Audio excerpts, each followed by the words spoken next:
Talk to me, numbers never lie, add it up, that's me.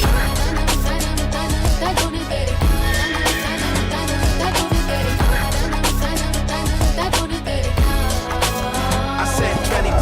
Painting చూసారా? ఏం painting ఇది? Mona Lisa. ఎవరేశారు? Leonardo Da Vinci's Mona Lisa. ఇది 1503 అప్పుడు వేశారు. ఇది వరల్డ్స్ మోస్ట్ ఫేమస్ పెయింటింగ్. ఎందుకు ఇది వరల్డ్ ఫేమస్ అయింది చెప్పండి? కలర్సా? అన్ఫినిష్డ్ పెయింటింగ్ గోల్డెన్ రేషియోనా? కాదు. సో చాలా మంది అనిపించవచ్చు, అరే ఇది ఎందుకు ఫేమస్ అయిందిరా, ఏముందిరా దీంట్లో అని చెప్పేసి. That's because of surface level of thinking. చిన్నప్పటి నుంచి మోనాలిసా తోపు అన్నారు. అసలు ఎందుకు తోపు అని చెప్పేసి ఎవడైతే ఆగిపోతాడు ఆ క్వశ్చన్ దగ్గర, అక్కడ నుంచి డీప్ థింకింగ్ స్టార్ట్ అవుతుంది. Why Mona Lisa painting is so famous? అప్పటి వరకు పెయింటింగ్స్ అని ఎట్లా చేసేటోళ్ళు అంటే, వస్తాడు ఒకడు నుంచి ఉంటాడు, ఒక 30 to 45 days వాడు అదే పోజ్ లో రోజుకి 2-3 గంటలు నుంచుంటే పెయింటర్ వచ్చి పెయింట్ చేసేటోడు అనమాట. అట్లా కూర్చుంటే ఒక పెయింటింగ్ అయ్యేది. కానీ this painting looks like a shot, అంటే ఒక కెమెరాలో ఒక ఫోటో ఇట్లా వెళ్తూ నవ్విన షాట్ లో ఉంటది. మన ఎగ్జాంపుల్ ఫోటో అంటేనే జ్యువెలరీ వేస్తారు, అది మేకప్ వేస్తారు. కానీ మోనాలిసా ఒక్క జ్యువెలరీ కూడా వేసుకోదు. ఎందుకు?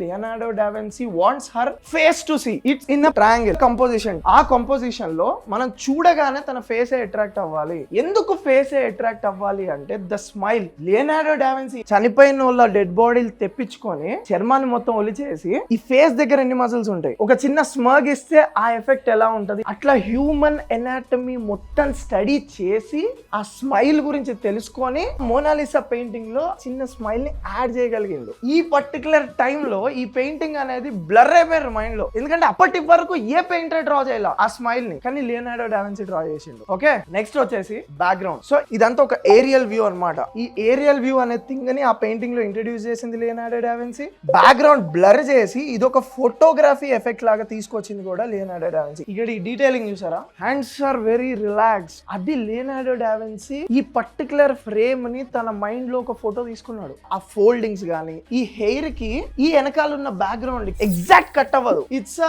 సుమోటోనో ఏదో టెక్నిక్ ఉంటది. ఇది అంటే బ్లెండింగ్. ఆ టెక్నిక్ యూజ్ చేస్తే ఈ బ్యాక్గ్రౌండ్ ఈ పెయింటింగ్ తో కలిసిపోయింది అన్న పాయింట్ కనిపిస్తుంది. అండ్ తన కళ్ళల్లో అంత గ్లోయింగ్ ఎఫెక్ట్ రావడానికి గానీ, ఎంత లైట్ మన ఐస్ నుంచి ట్రావెల్ చేస్తే ప్యూపుల్ అనేది ఎంత పెద్దగా అవుతుంది అన్న ఎవ్రీథింగ్ ఆయన స్టడీ చేసి మోనాలిసా ఎందుకు అంత ఆనందపడుతుంది అన్న థింగ్ ని ఫిగర్ అవుట్ చేసిండు ఐస్ లో. అందుకే మనం ఎటు చూసినా సరే మోనాలిసా మనల్ని చూస్తున్నట్టే అనిపిస్తుంది. ఇదంతా ఎట్లా పాసిబుల్ అయింది? When you go deep into the craft. చితారు కొమ్మల నుంచి మొదలు పెట్టి తల్లి వేరు దగ్గర వరకు మనం ఎవ్రీథింగ్ తెలుసుకోగలిగితేనే ఇలాంటి ఒక అద్భుతమైన ప్రోడక్ట్ వస్తుంది. మన సైడ్ అసలు డీప్ థింకింగ్ ఉండదు.